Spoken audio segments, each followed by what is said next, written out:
मानेसर के इस मंदिर में एक पंचायत बुलाई गई थी, लेकिन उस पंचायत का भी स्टेटस क्या है जानने के लिए हमारे साथ आयोजक है, उनसे मैं बात करूंगी और जानूंगी कि क्या स्टेटस है सर, अभी हो रही है पंचायत या नहीं।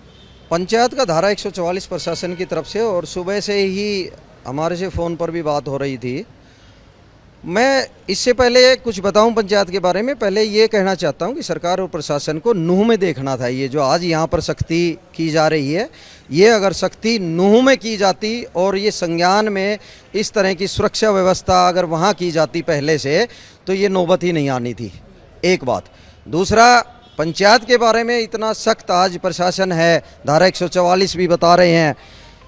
ऐसी स्थिति में मुझे नहीं लगता कि प्रशासन ने भी सूचनाएं जारी की है, हो सकता है अनाउंसमेंट भी की हो। हमारे समाज के कार्यकर्ताओं से डायरेक्ट भी फ़ोन किए गए हैं।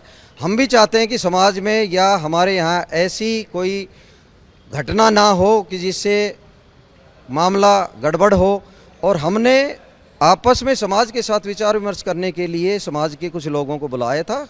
सरकार को ज्ञापन देना था, जो घटना हुई है मेवात में, दोषियों को सख्त से सख्त सजा मिले, जिसमें नेताओं ने और वहाँ के लोगों ने जो षड्यंत्र रचा है जानबूझकर सोची समझी प्लानिंग के तहत, प्रशासन का लचीलापन, उन सब पर कार्रवाई हो और जल्द से जल्द हमारे कार्यकर्ता जो गुम है उनको ढूंढा जाए, और जो भी षड्यंत्र में शामिल है उन पर सख्त से सख्त जल्द कार्रवाई करे भारत सरकार, गृह मंत्रालय और हरियाणा सरकार। अभी तो नूह में भी नेट बंद है, मानेसर में भी बताया जा रहा है नेट बंद है, तो आप लोग कैसे अपने मैसेज सर्कुलेट कर रहे हैं और कैसे अब आगे क्या करेंगे, क्या स्टेप होगा? अभी मैसेज सर्कुलेट ऐसा कोई ज़्यादा हो नहीं पाया नेट बंद होने की वजह से। इसी वजह से पंचायत भी ये जो रहा है मामला, ये ढीला ही रहा है इस वजह से भी, और प्रशासन ने भी फ़ोन वगैरह करके सख्ती दिखाई है, उस वजह से भी कार्यकर्ता नहीं आ पाए हैं। अब आगे की रणनीति समाज के साथ बैठ के, प्रशासन के भी साथ बैठ के ही काम करते हैं हम। लेकिन मेरा बार बार कहना यही है कि जो इस षड्यंत्र के पीछे है, जो प्रशासन का लचीलापन रहा है, कार्रवाई हो, सभी पे तुरंत कार्रवाई हो, और जो ये जानबूझकर षड्यंत्र रचा है कुछ राजनीतिक पार्टियों द्वारा, नेताओं द्वारा, उनको सख्त से सख्त वही जिम्मेवार है।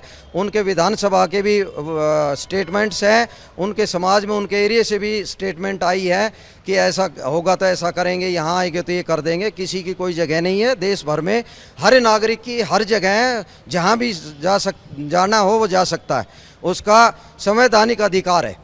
अब आप लोग नूह गए हैं, अभी तक कोई किसी से बातचीत हुई है नूह में? मैं खुद नूह में था उस दिन थे आप, तो आपने क्या किया? मेरी गाड़ी में माननीय जो हमारे अधिकारी थे, मुख्य वक्ता थे हमारे डॉक्टर सुरेंद्र जैन जी, हमारे केंद्रीय महामंत्री विश्व हिंदू परिषद के माननीय प्रताप जी, और उनकी मिसेज भी थी माननीय जैन साहब की, और हमारे नेहा जी जो दुर्गा वाहिनी के हमारी प्रांत संयोजिका, वो भी मेरी गाड़ी में थे। हमें पता है 10 फीट की दूरी पर हम बच के निकले हैं।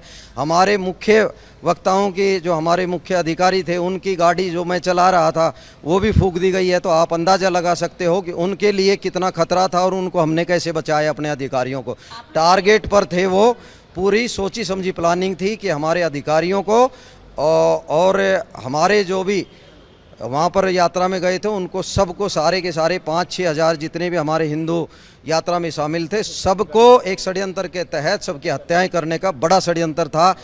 ये शुक्र है कि नूह में यात्रा प्रारंभ होते ही पथराव हो गया, वरना अगर कहीं आगे जाके होता तो बहुत बड़ी प्लानिंग थी। भड़की कैसे थी? हमारी यात्रा जैसे ही प्रारंभ हुई, 500 मीटर या 1 किलोमीटर चली होगी, दोनों तरफ से प्लानिंग से मोर्चा लिए हुए थे जिहादी, पथराव और गोलीबारी शुरू हुई है। वीडियो है नेट पर, आप देख लीजिए।